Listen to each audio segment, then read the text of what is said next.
सीताराम मित्रों, आज हम ब्रह्म का निरूपण करेंगे उपनिषद के पहले अध्याय के अनुसार। उपनिषद के पहले अध्याय में 4 वेदों में उन्हें प्रदान किया गया है।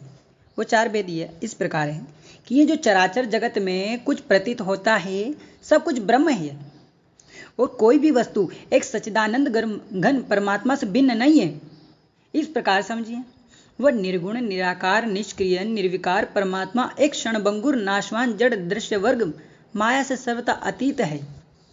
जड़ चेतन स्थावर जंगम संपूर्ण चराचर जगत एक ब्रह्म है और वह ब्रह्म मैं हूं, ऐसा समझिए। तब आपको ब्रह्म समझ में आएगा कि ब्रह्म वास्तव में है क्या।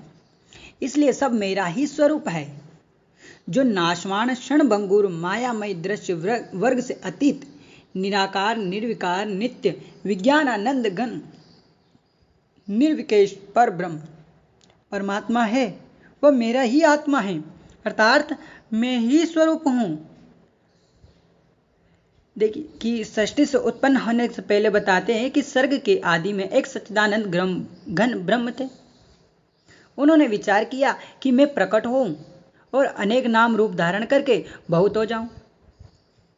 इस प्रकार वह ब्रह्म एक ही है लेकिन अनेक रूपों में प्रकट हुआ है। इसलिए जो कुछ भी जड़ चेतन स्थावर जंगम जगत है वह परमात्मा का ही स्वरूप है। यह अमृत स्वरूप पर ब्रह्म ही सामने है और यही पीछे है, यही बाईं ओर है दाईं ओर है नीचे ऊपर सभी और यही फैला हुआ है। और जो संपूर्ण जगत है वही सर्वश्रेष्ठ ब्रह्म है।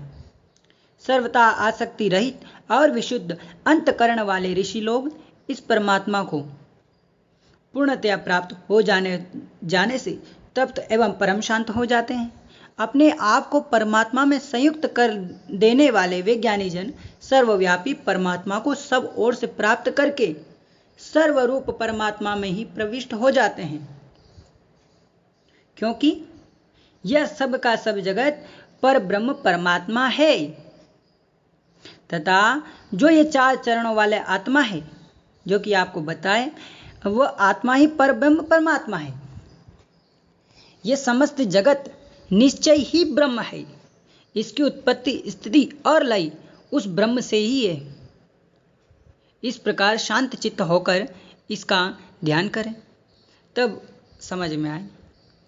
तत्पश्चात देखिए कि पद के लक्ष्य में ब्रह्म का स्वरूप जो कुछ जड़ चेतन स्थावर जंगम चराचर संसार है वह सब ब्रह्म है। इस प्रकार निरूपण करें कि वह निर्गुण निराकार अक्रिय निर्विकार परमात्मा इस क्षणभंगुर नाशवान जड़ द्रव्य वर्ग माया से सर्वथा अतीत है। वह सब कुछ अज्ञान मूलक है, वास्तव में एक विज्ञान घन अनंत निर्विकेश ब्रह्म के अतिरिक्त और कुछ भी नहीं है। इस प्रकार के अनुभव से वह इस जन्म मृत्यु संसार से मुक्त होकर अनंत विज्ञान आनंद घन ब्रह्म को प्राप्त होता है।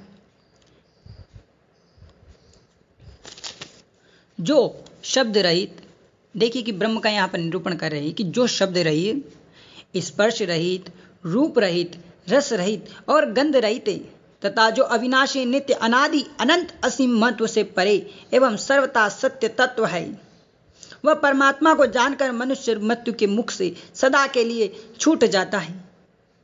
यह परमात्मा तत्व शुद्ध मन से ही प्राप्त किए जाने योग्य है। इस जगत में एक परमात्मा के अतिरिक्त नाना भिन्न भिन्न भाव भी कुछ नहीं है। इसलिए जो इस जगत में नाना की भांति देखता है वह मनुष्य मृत्यु से मृत्यु को प्राप्त हो जाता है, अर्थात बार बार जन्मता है और बार बार मरता है। वह निर्गुण निराकार पर ब्रह्म परमात्मा न तो नेत्रों से देखने योग्य है, न वाणी से, न दूसरी इंद्रियों से ही ग्रहण करने में आता है तथा तप से अथवा कर्मों से ही वह ग्रहण नहीं किया जा सकता। उस अवयव रहित परमात्मा को विशुद्ध अंतकरण करने वाला साधक उस विशुद्ध अंतकरण से निरंतर उसका ध्यान करता हुआ वह ज्ञान की निर्मलता से उन्हें देख पाता है। श्री रामचरितमानस कहती है, श्री राम जी कहते कि निर्मल मन जन सो मोहि पावा, मोहि छल छिद्र कपट नहीं भावा। परमात्मा को प्राप्त करने का मात्र अनेकों साधन में से एक ही साधन है, निर्मल मन। जिस व्यक्ति का निर्मल मन हो जाता है वही परमात्मा को प्राप्त कर सकता है। जिसका निर्मल मन नहीं तो चाहे कुछ भी यत्न कर ले परमात्मा को पाने का, लेकिन नहीं पा सकता। जो कुछ जड़ चेतन स्थावर जंगम प्रतीत होता है वह सब ब्रह्म है, और जो ब्रह्म है वह मैं हूं। इसलिए मनुष्य को संपूर्ण भूतों में अपने आत्मा को अर्थात अपने आप को और आत्मा में संपूर्ण भूतों को ओतप्रोत देखना चाहिए। अर्थ यह है, इसका अर्थ यह है कि जो भी कुछ है संसार में सब मेरा ही स्वरूप है। इस प्रकार का अभ्यास करने वाला साधक शोक और मोह से पार होकर विज्ञान आनंद घन ब्रह्म को प्राप्त हो जाता है। यह बात शास्त्रों में अनेकों प्रकार से कही गई है। सर्वव्यापी अनंत चेतन में एक ही भाव से स्थिति रूप योग से युक्त आत्मा वाला तथा सब में समभाव से देखने वाला योगी आत्मा को संपूर्ण भूतों में स्थित और संपूर्ण भूतों को आत्मा में कल्पित देखता है। जय जय सीताराम, जय जय सीताराम।